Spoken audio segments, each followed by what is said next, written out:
1 కొరింథీ 9:10. కేవలము మన కొరకు దేనిని చెప్పుచున్నాడా? అవును, మన కొరకే కదా ఈ మాట వ్రాయబడెను. ఏలయనగా దున్నువాడు ఆశతో దున్నవలెను, కళ్ళము త్రొక్కించువాడు పంటలో పాలు పొందుదునను ఆశతో త్రొక్కింపవలెను. చాలమ్మా. దున్నువాడు ఆశతో దున్నవలెను, కళ్ళము తొక్కించువాడు పంటలో పాలు పొందునను ఆశతో తొక్కింపవలెను. ఆశతోటి కదా. ఈసారైనా నేను ఈ అప్పుల నుంచి బయటకు వస్తానా రానా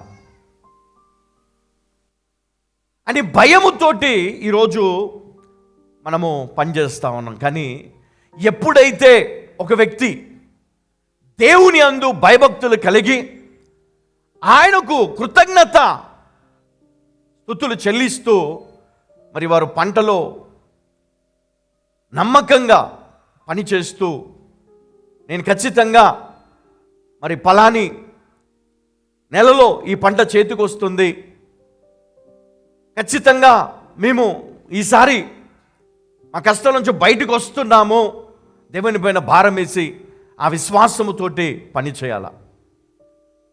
ఎంతమంది ఆ విధంగా పని చేస్తారమ్మా కదా. ప్రతిసారి మనము ఏదో ఒక భయంతోటే ఈసారైనా బాగుపడతామా, ఈసారైనా బయటపడతామా, ఈసారైనా మంచి రోజులు వస్తాయా అని అనుకుంటున్నాము. కానీ వస్తాయని, మంచి రోజులు చూస్తామని ఆశతోటి మనము ఆ పని చేయాలి.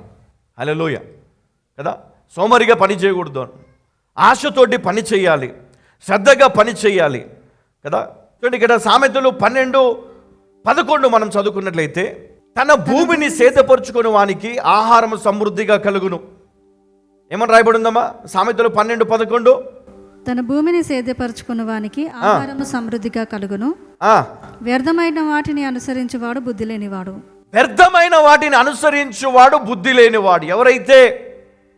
ఎవరైతే తన భూమిని సేద్యపరుచుకుంటాడో, శ్రద్ధగా వ్యవసాయం చేస్తాడో, ఏ వ్యక్తి అయితే తన వ్యాపారము శ్రద్ధగా కష్టపడతాడో, ఏ వ్యక్తి అయితే తన ఉద్యోగాన్ని శ్రద్ధగా చేసుకుంటాడో, ఆ వ్యక్తి జీవితంలో మరి బాగుపడతారు, మంచి రోజులు ఉంటాయి. ఒకవేళ నిర్లక్ష్యము చేసిన, సోమరిగా పని చేసిన ఫలితం ఉండదండి.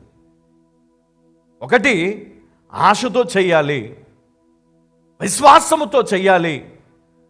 నేను ఆ పంటలో ఖచ్చితంగా నేను పాలు పొందుతాను, ఖచ్చితంగా ఆ రాబడిని నేను చూస్తాను, ఖచ్చితంగా నా కుటుంబంలో మార్పు వస్తుంది, సంతోషం వస్తుంది, మేము ఫలిస్తాము, మేము దీవించబడతాము, మేము ఆశీర్వదించబడతాము, మా పిల్లలు కూడా దీవించబడతారు అని నీకు ఆశ ఉండాలి, విశ్వాసం ఉండాలి, పట్టుదల ఉండాలి. నీరసం, సోమరితనం, భయం, పిరిగితనం తీసివేయాలి. ఎందుకంటే దేవుడు నీకు తోడుగా ఉన్నాడు, దేవుడు నీకు తోడుగా ఉన్నాడు. మునుపు నీకు వచ్చినటువంటి కష్టాలు, బాధలు, ఇబ్బందులు నీకు మళ్ళీ వస్తాయని నువ్వు భయపడొద్దు. ఈసారి దేవుడు ఉన్నాడు, నేను ఈసారి దీంట్లో ఖచ్చితంగా నేను ఆశీర్వదించబడి నా దేవునికి కృతజ్ఞత అర్పణను నేను చెల్లిస్తాను అన్న విశ్వాసముతో నువ్వు పనిచేస్తే తప్పకుండా అందులో దేవుడు నీకు మరి ఫలితాన్ని ఇస్తాడు. నువ్వు దీవించబడతావు, నువ్వు ఆశీర్వదించబడతావు. మరి దావీదు కీర్తన 126 5-6 వచనాలు ఒకసారి మనం చదువుకుందాం. 5-6 వచనాలు. కన్నీళ్లు విడుచుచు విత్తువారు సంతోష గానముతో పంట కోసెదరు. పిడికెడు విత్తనములు చేత పట్టుకొని ఏడ్చుచు పోవు విత్తువాడు సంతోష గానము చేయుచు పనులు మోసుకొని పోవును. హల్లెలూయా. అమ్మా, ఈ సంవత్సరము ఇదిగో ఇది మీ వాగ్దానము. హల్లెలూయా. ఇది మీ వాగ్దానము. మీ ఉద్యోగములో, మీ వ్యాపారములో, మీ పంట పొలాల్లో, మీ కుటుంబములో ఇది మీకు వాగ్దానం. ఇది అండర్లైన్ చేసుకోండి, ఇది రాసి పెట్టుకోండి. మీరు కన్నీళ్లు విడిచుచు విత్తువారు సంతోష గానములతో పంట కోసెదరు. హల్లెలూయా.